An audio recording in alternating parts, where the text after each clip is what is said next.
Envision a summer's day in Strasbourg, France, in the year 1518. A woman suddenly appears in the street and starts dancing wildly. As the hours stretch into days, hundreds more people join her, and they all continue to dance non-stop, some even until their deaths. This is the authentic account of the dancing plague, one of the most unusual and deadliest outbreaks in recorded history.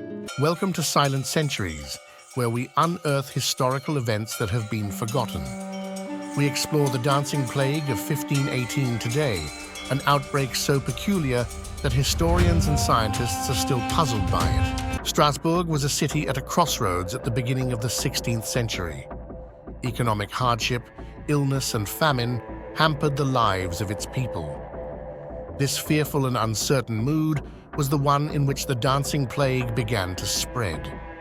Many of them were suffering from acute food shortages and the ongoing fear of sickness, and they were fighting for their lives. Throughout the midst of this great need for aid, an unexplainable event started to occur throughout the city. It all started in July of 1518 when a local woman named Frau Trophea started to dance wildly in the street. Initially, some believed it to be an impromptu act, possibly a manifestation of happiness or insanity. But worries grew as the hours went by, and she made no indication that she would quit. A week later, scores had joined her. The number had grown to hundreds by the end of the month. It was an odd and inexplicable need that made men, women, and even kids want to dance. The dancers didn't appear to be stopping. They moved constantly, day and night, as if they couldn't control their bodies. They danced in churches as well as in the streets and their homes. Their bodies suffered greatly from the continual motion. Numerous people passed away from heart attacks and strokes, while many others dropped from tiredness. People dancing to their death were the common sight on Strasbourg's formerly lively streets. In a desperate attempt to put an end to the mayhem, the government consulted academics and doctors. At the time, the prevalent belief was that an imbalance in body humors, or hot blood, was the cause of the plague. The suggested course of action: continue dancing to allow the fever to subside on its own.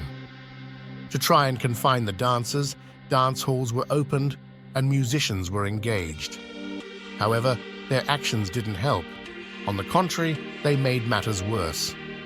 The continuous dancing, both visually and auditorially, seemed to invite more people to participate. Weeks passed before the epidemic eventually started to decline.